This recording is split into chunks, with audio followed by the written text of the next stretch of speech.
You're listening to The KYLO Show, the podcast where we talk about how to keep your love on no matter what and why whole healthy families are going to save the world. And it starts right now.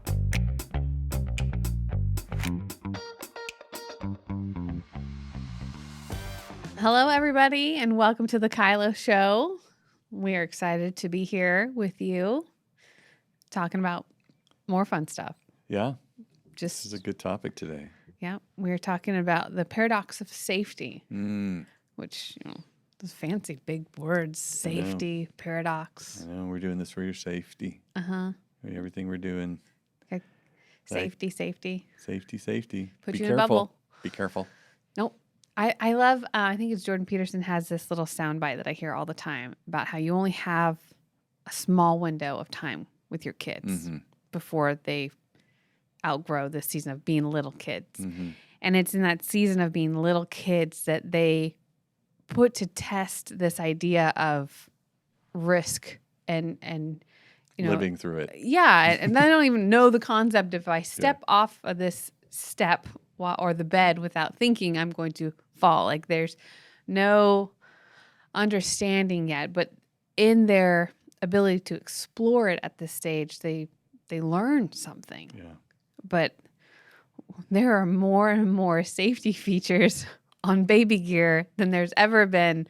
You walk down that baby aisle, or you walk down the toddler aisle, or you go to somebody's house. These days, compared to what I had a wooden spoon through the cupboard handle, hoping that it was going to work. Yeah. I'm sure there's some really beautiful, powerful, great ones. Keep the chemicals locked up. I like that one. But there's a lot of thought around safety that actually is not helpful. Yeah. Obviously, protecting children in particular, protecting people from dying prematurely is clearly a goal. But when you overemphasize it by terrorizing everyone so that you can either have power or money, which is typically how this stuff gets overrun, is, somebody's child died doing X, so we will make a political campaign out of that one situation, overinflate it so that we can become more powerful. Or we will sell you a device that lessens your child's chance of ever having this happen. And okay, wow, this is doing that a million times, and everybody's afraid. Every young parent is afraid of their child dying every day. Yeah. Like, whoa.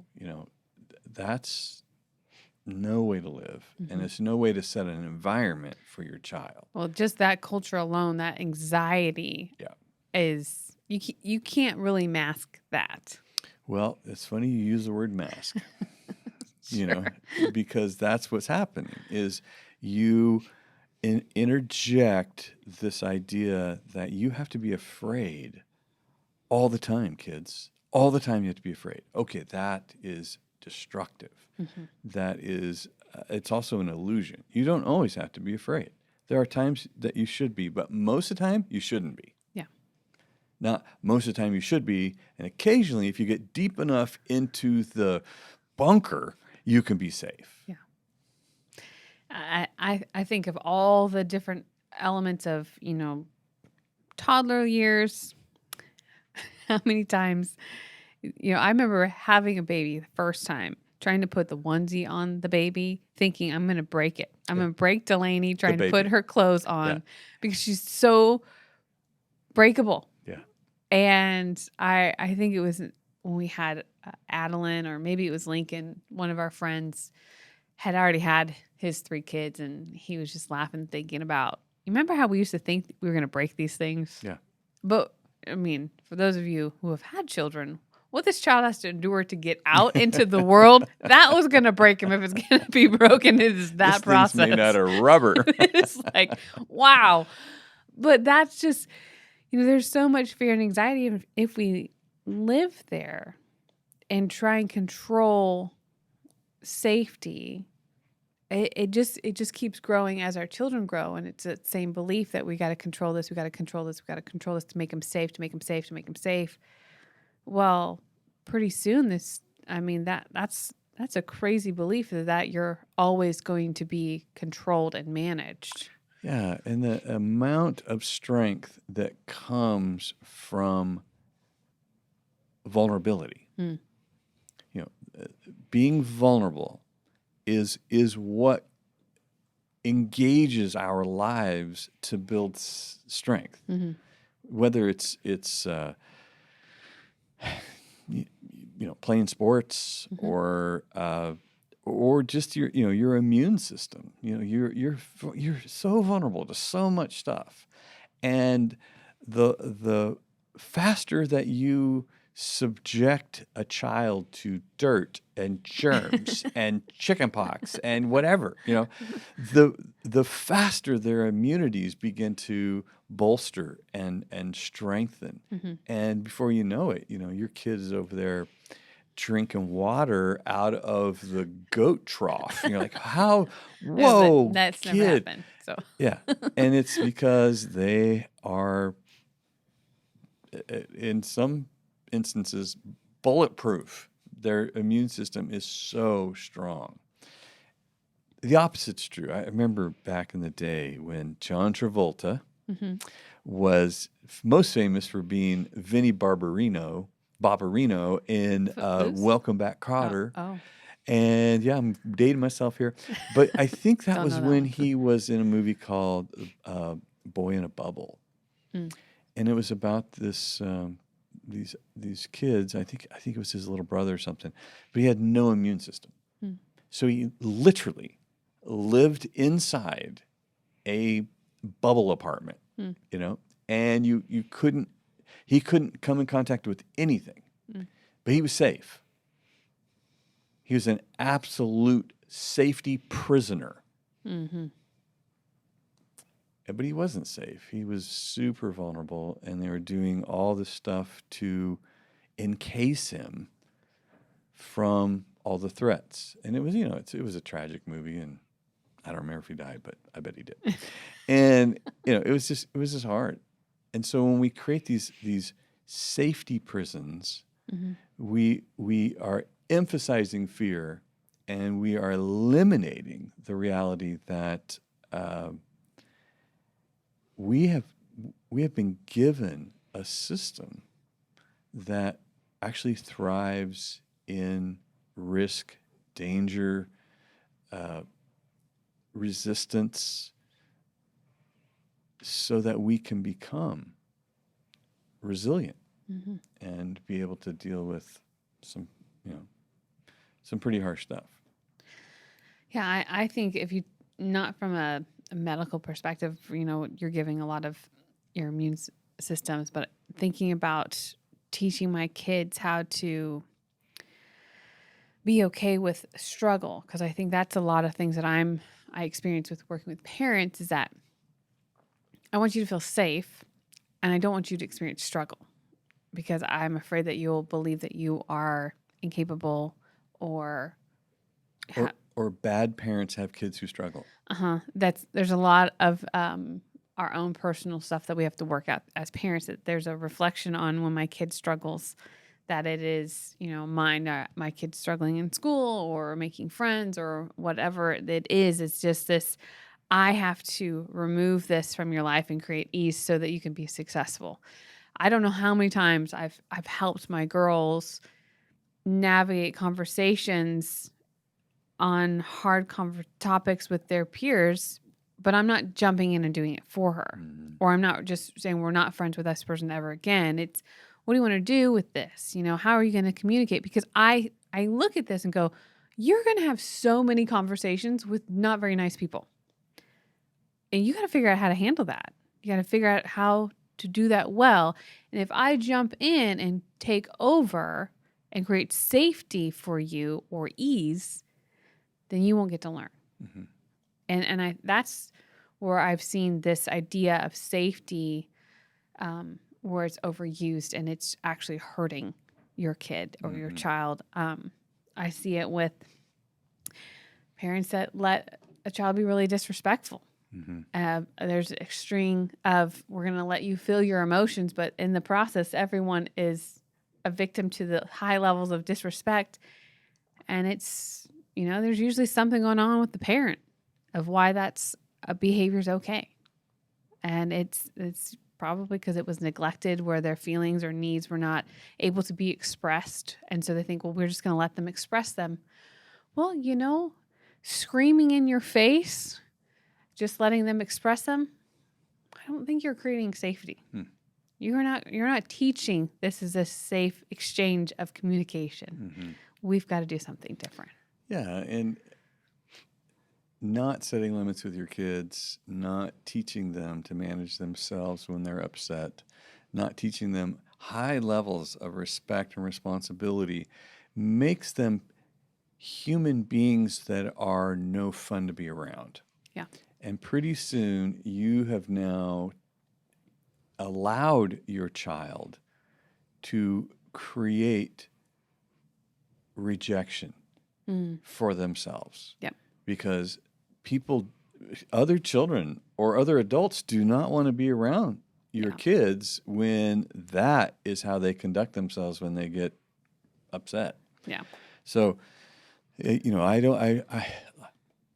I grew up in a home where my parents screamed and yelled in my face or slapped me or, abused me in some way, and I make a vow that my child will never experience anything like I did as a child, then I avoid all boundaries and discipline for my upset child. Then what I've done is I've turned my child into my parent. And now I'm living the exact dynamic. It's just from down up instead of from up down. But I never learned how to manage myself in the presence of an abusive relationship, a disrespectful exchange. So I didn't grow at all. Yeah. I just transferred the dysfunction right through me to my child. Which nobody wants to do or says Or plans to. That's my plan. Yeah. But it's the awareness of I am recreating this experience. And I think I'm calling it safety or acceptance. Instead of fear. Yeah. I was afraid of that.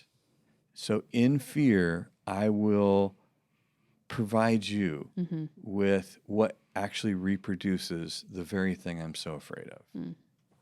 Such a bummer.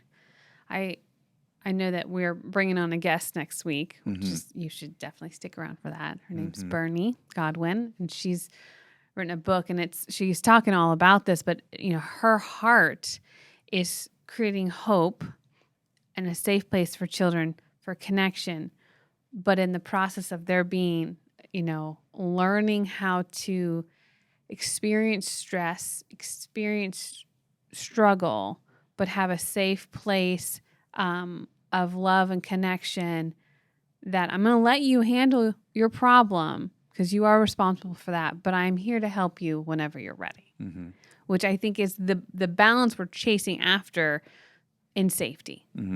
Not a lack of safety or an overemphasized safety, but a balance of love, connection, safety, and responsibility.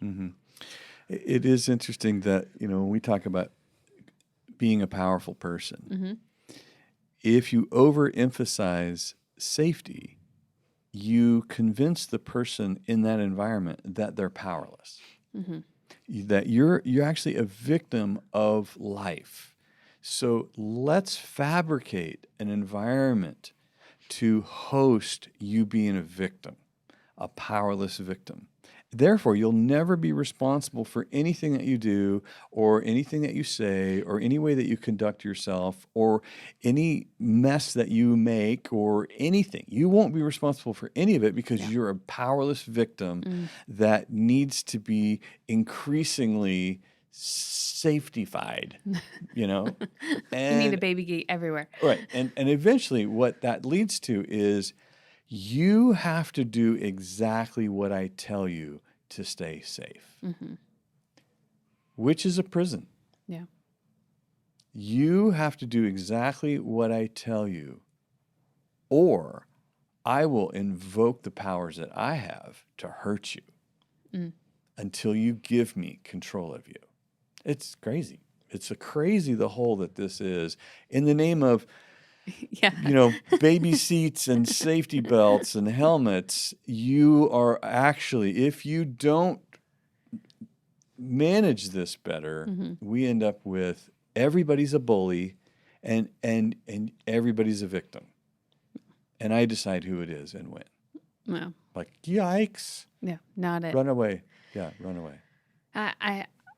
Bernie, who you'll meet later on, she's dealing with a bunch of kids because she's a social worker who are, she ends up with all these kids because of behavior stuff, and so she's seen all the crazy behavior stuff. She said that the teachers are really frustrated. Her book's called "Loving Your Students on Purpose," so it's a clever title. I don't know where she picked that up from, but she's learning how to take these out of control behavior kids and figure out how to give the right levels of safety for them to be able to kind of go on a path of discovery, to not be the bully, not be the victim. I mean, she's rerouting what they've chosen to believe, which is, I think the kids that become the bully is they believe that they can control other people because most likely it's either modeled to them at home because they are the victims, or it's the flipped where they are in control of the parents. And so they just keep reproducing this same belief system. But Bernie's doing a really great job of creating schools or helping schools create a different environment and empowering these kids and showing them how they get to be a powerful person, which is what we're trying to do is chase after whole healthy families are going to save the world. Well, we got to help our kids figure out how to be healthy and how to be powerful people and understand this balance of, okay, this is what safety, love, connection, and responsibility looks like. It's kind of like the KYLO 5 in school. There you go. That's great. Great way to put it. KYLO 5 in school. Yeah. That's what we're chasing after. She's going to help the people who create learning environment cultures. She's going to teach them, equip them, give them a paradigm to create responsible, respectful people who are equipped to deal with relational connection. Yeah. I think about Addie, a school analogy is she was struggling in just a grade. There's lots of reading and lots of writing, and she's just like, I don't want to do this. I don't like to do this. She doesn't like to be in trouble. If anyone doesn't like to be in trouble or have the spotlight in a negative way, it's Addie definitely Taylor. Yeah. Addie is Taylor, and who loves that, but she really does not like it, and so she's struggling. And her teacher aide is kind of emailing us like, "Hey, we're noticing that she's having a hard time." I'm like, "Yep, I'm noticing that too." Addie, what do you want to do about that? And it's the denial. I know it's hard. I mean, she's just short of Struggle. Yeah, so much struggle. She's just spinning out almost on the carpet. I'm like, okay. But knowing I can't actually talk to that Addie very well right now. She's full of anxiety. She's full of the struggle. She doesn't really have a problem yet. So my ability to be patient as the parent, to let her kind of ride out to where this kind of calms down. And then there's this window that I have to be able to lean in, ask some questions, encourage, bring hope, and then walk away and kind of hold the hope over here. Like, just let me know when you want to hold my hand. And that's this process of our connection, and her trust in me just builds the safety. And so then she could come back, and I'm now then work with a child that has a problem that wants to work on it. And I give suggestions. I love saying the phrase, I have some suggestions if you like to hear it. I always jokingly say, don't cast your pearls amongst the swines, because that question right there is like the opening act of, are they ready to hear anything you have to say? Because if you get the, oh, fine, whatever, I don't know that they're fully ready. But what I've seen Addie do throughout this year, because it's sixth grade was a big year for her, is she had lots and lots of struggle. But the school we're in, I think, is kind of fun because it's similar to really what Bernie's been doing in Australia. So I can't wait to get her connected with our school. Hopefully that'll happen soon. But, she's got someone that believes in her on the inside and at home. And we're just giving hope to Addie in the struggle. And then she comes out, and this girl rocked that class, came out with an A because she owned it. That's the biggest difference that I see is, when there's struggle and there's patience on the parent side and safety and connection is our goal. When Addie owns her problem, the turnaround of what is produced looks so much different than if I were to just nag, or own it for her. I don't think she would be ending with great grades or, even giving her 100% effort. I wouldn't have gotten 100% from Addie. I don't ever need A's. I need 100%. That's what we tell our kids all the time. I don't care what the grade is, but I need 100%. Normally when they give 100%, it's a pretty decent grade. I think of the time watching you work with Lincoln, in his Taekwondo journey, Yes. white belt. I just saw a picture of him with this Yeah, little he white looks like belt, it's 2 years ago. and he's got his little black tape on the end of his black belt, which means he made his first step into white belt. And Lincoln is such a tender-hearted boy.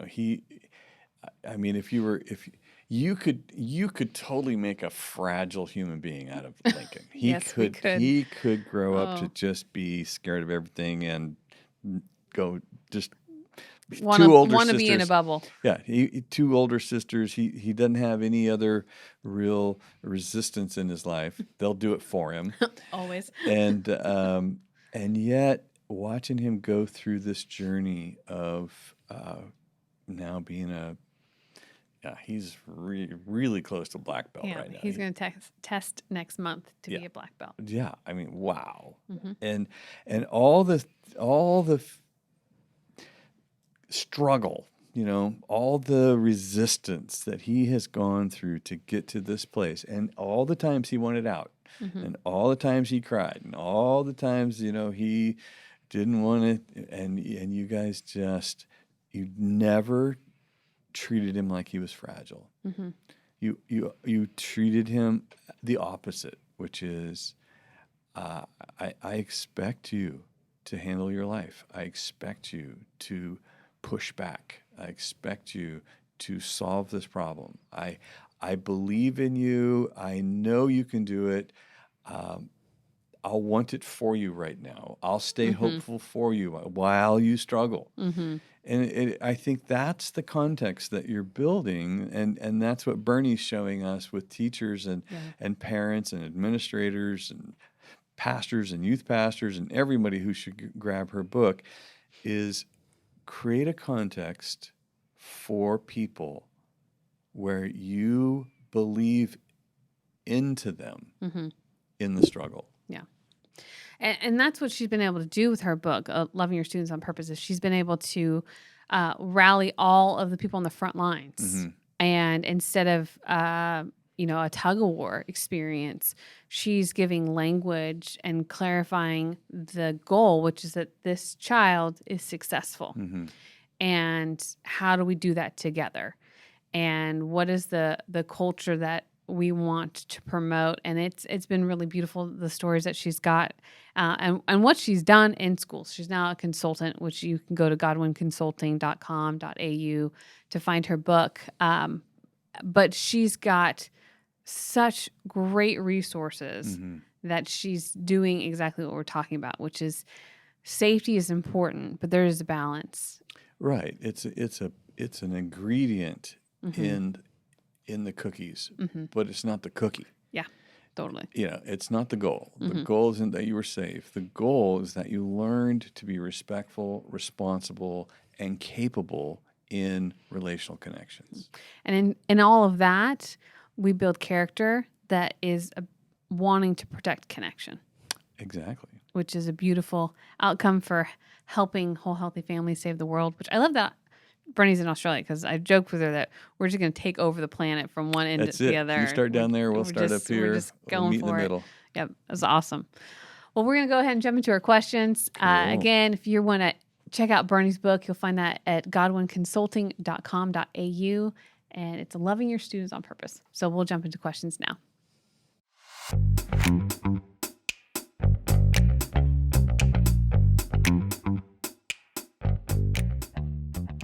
All right, well, we're going to jump into questions. If you don't know how to submit a question, you're going to go to thekyloshow.com and you'll enter in your question or your testimony there. Mhm. And you do it through SpeakPipe, which is super fun because then we can hear your voice. Makes us feel like we know you a little bit better.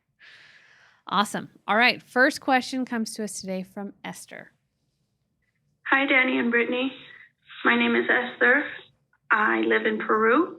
I'm married a Peruvian, and both of us are Christian, and we have 3 children. My question is mostly about my oldest son. He's 10 years old, and between him and my daughter, who's 7, there is very much sibling rivalry ever since she was almost a baby. My son didn't like her very much and was always making declarations that she should have been a boy. Getting past all of that is very difficult for me.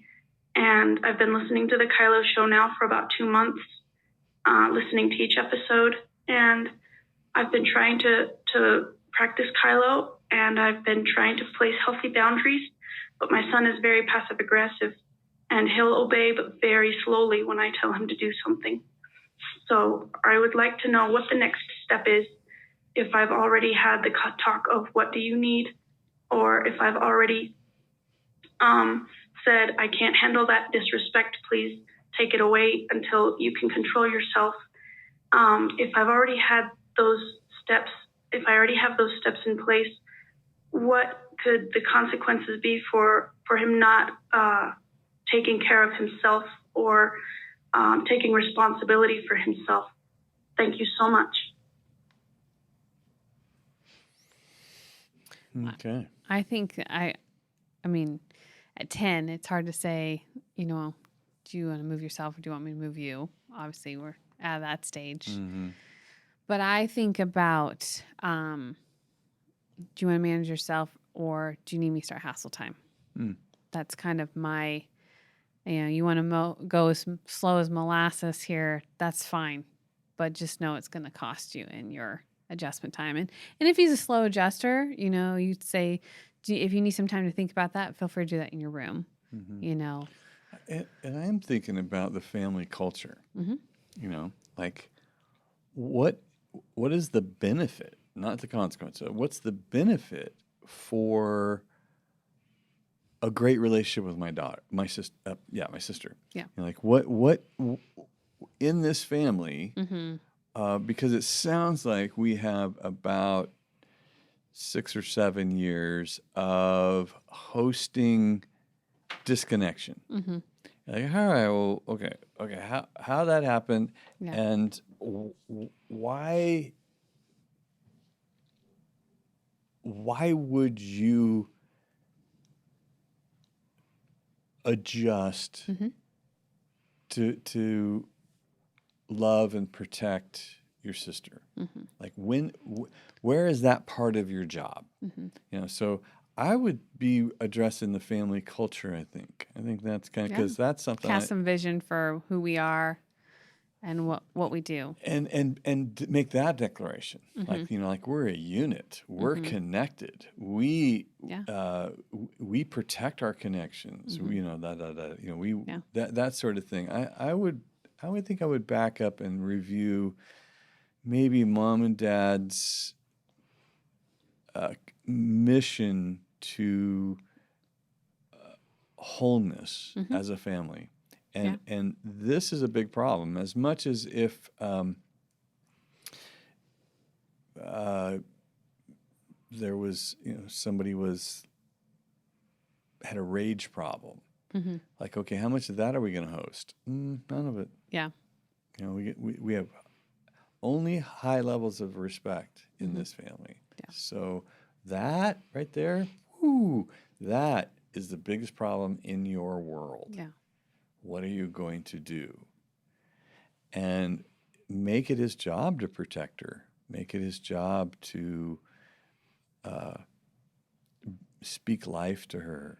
And until he masters that, I don't know, and the benefit is the celebration, is the ease, is the peace and the joy. We got to get back to that. Mm-hmm. So I would. And that's definitely mom and dad's job to hold the line and protect that this is who we are and be okay with the struggle and the I don't know. Mm-hmm. Oh, well, that's a bummer. Yeah, because changing culture is no joke. It is a very slow cruise ship turning around. Mm-hmm. It is. And they've obviously been working on it. And they've obviously, that's where they're trying to get to, but maybe reframing it as this is who we are. Mm-hmm. We're a whole family. We are connected. We love each other. Mm-hmm. There's no room for that right there. Because Yeah. I watch. You leading. You have been leading the family, and I think you're doing a better job than we did, because we still had in our mind like, oh heck yeah, you can every once in a while just throw down on each other, and throw a few blows and we'll figure it out. And there's no room for that in your house. Yeah. There's just no room for that in your family. It's interesting because the other day we were in the car, and I know how much it's so important to Adeline to be a safe space for her sister. Like, she wants this close relationship with Delaney, and she loves when she gets invited in and helps get to pick out outfits. I mean, stays up late. I mean, she just lights up. She loves this space, and they got a decent gap between the two of them in age, but Adeline's criticism at times, or doesn't always pay attention to where the line is of sarcasm, is really hard for Delaney. So Delaney shuts her down and blocks her out, which then just fuels Adeline a little bit more. So I was giving Addie some feedback of what I was watching, and I said, I know how important this is to you, but your behavior is communicating something different. So I don't know what you're going to do, but if I were you, I would be paying attention to when Lainey's no longer looking like she's having any fun, because that's a good indicator that you've crossed that line and now you don't have permission because she's hurt. Mm-hmm. And you are a good girl. You are kind. You are thoughtful. You are all the things that you need to be successful. You just got to figure out what you're going to do with this, nearly 13, going to 7th grade, kind of selfish land we're starting to swim. I'm like, I know. It's Shark-infested waters with those friendships. Puberty is coming. What are you going to do? Mm-hmm. And she's crying and she's frustrated at herself, at the situation. I kissed her. I hugged her. I said, I'm here if you need me, honey. But I kind of leave her there, because that's that uncomfortable space that I'm used to trying to give a million resources and ideas. Well, I need her to be ready for it. And she's making adjustments and I see it, but it is that this is part of our culture. I'm going to give you some feedback. I don't know what you're going to do. But if she were to keep doing it, then she'd run into me. Mm-hmm. But right now, it's just her and Lainey. Mm-hmm. She hasn't crossed that boundary yet, because if she did, she'd be running into me. Mm-hmm. Yeah. So family culture is super powerful in people policing themselves to protect relationships. Yeah. So it comes from mom and dad, and it's not angry, upset, frustrated. It is intervention. Mom and dad get involved. And I remember listening to, I think it was Bill Johnson. Somebody, the first time I heard someone say, my dad stepped in when I was disrespectful to my mom, and he said, who do you think you are being disrespectful to my wife? Mm-hmm. And that shifted it from something that's mine to mistreat to something that's yours to mistreat. Yeah. I don't get to mistreat your relationships. So to step in and to say, who do you think you are being disrespectful to my daughter, would shift that to a much bigger system than this 10-year-old is used to dealing with his little sister. And what are you going to do? And again, that it is, what is it? What's the Mel Gibson movie? Braveheart? Is that right? There's a bunch of them. And the one, the blue paint across his face. Yeah. Braveheart. And he's just saying, hold. Yeah. It feels like that moment is you have to be willing to just hold. Yeah. Because you are waiting for the right moment. And if you're too early, you're going to have to do this again. Mm-hmm. And if you're too late, someone's probably crying. Mm-hmm. It's just so it is this, you have to be willing to wait for the right moment. And that's where the Holy Spirit's so great. And I would definitely be leaning into the Holy Spirit for guiding of when is the holding period over? When can I lean in? When am I backing away? What am I looking for? And the language might be, how do you think it affects me when I see you be disrespectful to my daughter? Yeah. And because I'm going to transfer the problem that you're having to someone that you have to deal with. Because you don't necessarily have to bring respect just yet to your little sister, but you will be bringing respect to your relationship with your mom or your dad. Mm-hmm. Yep. And that's the template. And we start to practice off of that and say, you want to work this problem out with her, or do you want to work this problem out with me? Yeah. That's good. Great question, Esther. You can do it. We believe in you. You got this. All right. Our next question today comes to us from Jill. Hey, Danny and Brittney. I have a question for you. Over the last 12 years, my family has been involved in prophetic ministry, and that became a church. I've recently had to pull back as there's been some unhealthy things that I can no longer align with. The pastor weighs very heavily on covenant and often refers to your YouTube teaching on covenant relationships. She has spent the last 5 years investing heavily in a spiritual parenting relationship with one of our male worship leaders. He was allowed very little freedom to discern things for himself, and even when he was on dates with his wife, they were often interrupted with texts from this pastor. And he was not allowed to have relationships with anyone other than the people that she deemed appropriate for him. If he tried to pull away at all, he was told that he was listening to demonic dictations. And our team was told the same thing.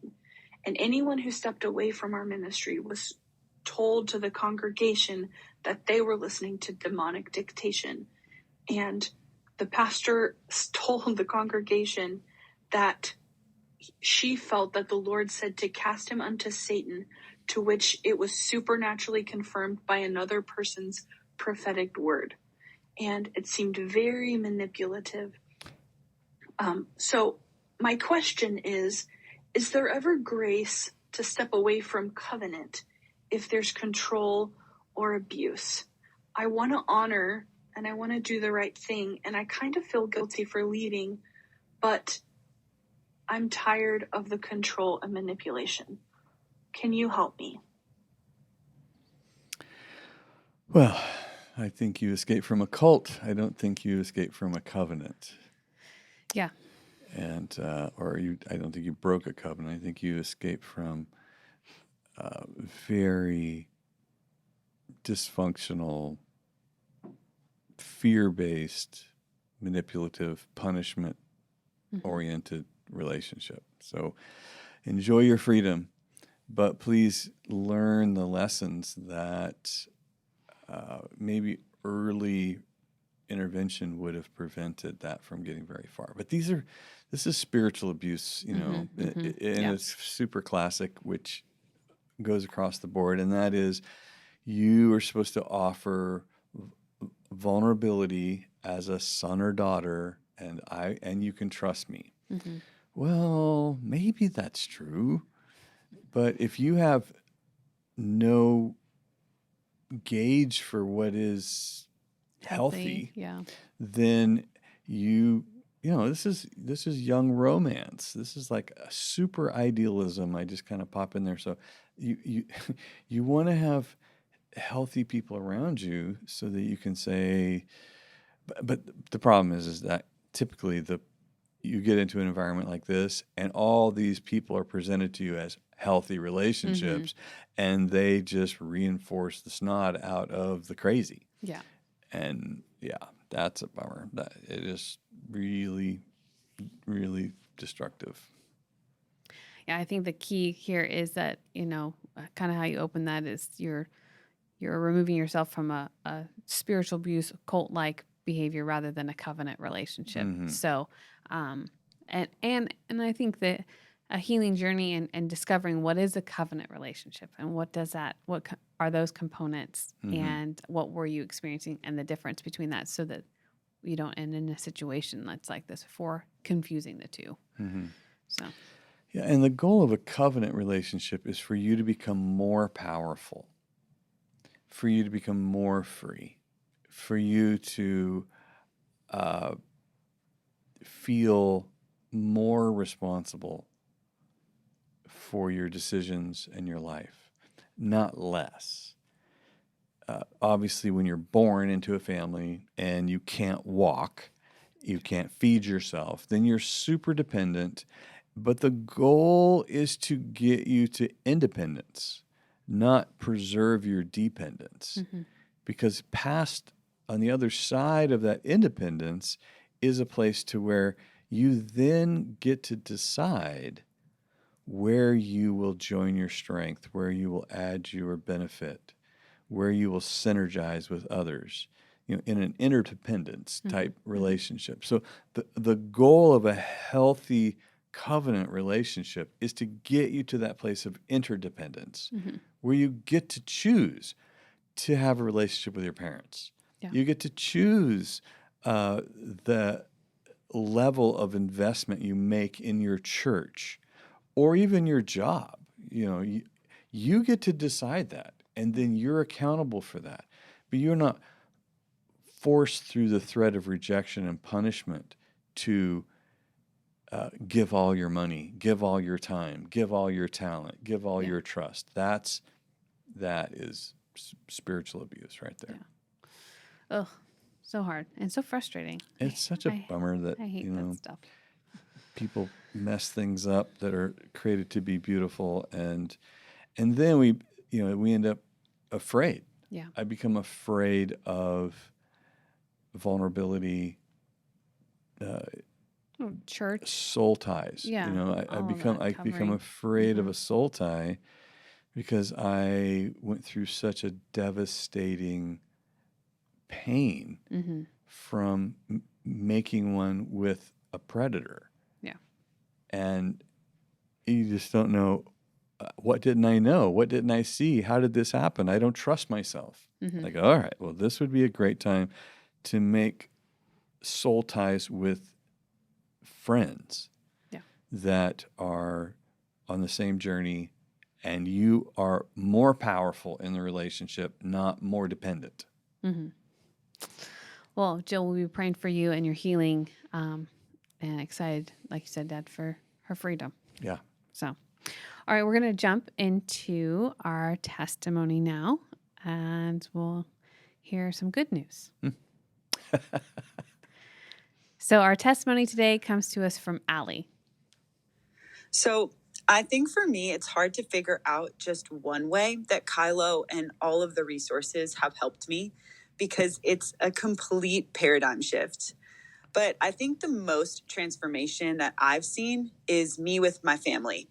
We are your typical New Yorkers, so we're extremely loud. We talk a lot with our hands. And it's always been our family's culture that you just shove the ugly stuff and uncomfortable stuff under the rug. And when it starts to peek out a little bit, you just get a bigger rug to throw over it. And so recently, I had to fly home for a funeral. And this was my family's second loss in a pretty short amount of time. And loss just has a way of bringing out the real wild things in family. And it definitely did with mine. I knew this was an opportunity to be powerful and to set boundaries with my family and to choose connection over my desire to be right. And so attending the funeral and all of the family time with an awareness of my needs, knowing that I was a powerful person, those things helped me to approach it healthily. I felt like I was able to set boundaries with my family members, both in the moment and leading into the week. I didn't feel shame when I had to step outside for a few minutes or needed an hour or two for myself. I chose connection at times when what I really wanted was to point out the craziness that was happening. And I'm an Enneagram 8, so not pointing those things out was definitely hard. But while it felt uncomfortable at first, it worked.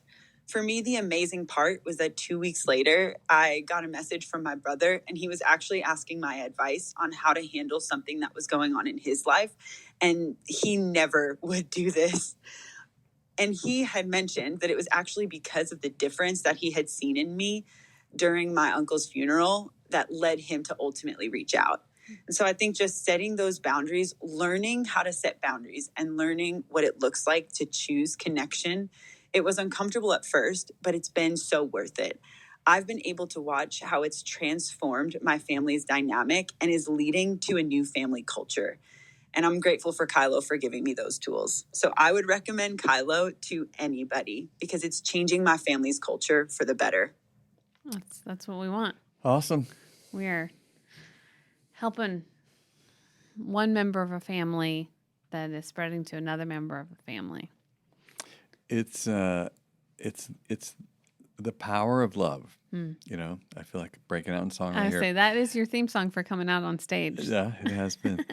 But I think that we often think of the power of destruction or the power of fear to change a family. So if one of our family members makes a really poor decision, we watch how that impacts our whole family system.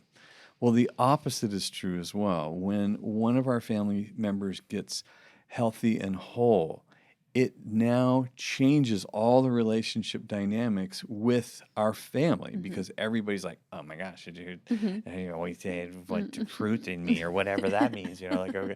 You're like, yeah, that's exactly what starts to happen is our family starts to vibrate with more health than it's used to, as much as if somebody says, Johnny went to prison.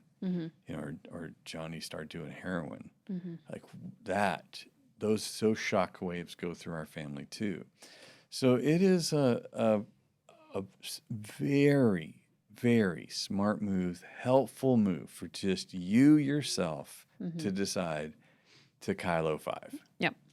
I love it. Well, Allie, I'm so happy for you that you are leading in love in your family and that it's being contagious and hopeful and helpful because whole healthy families are going to save the world. And that's what we love here on the KYLO Show. Yeah, absolutely. So thanks for the good news, Allie. And we will see you guys all next time.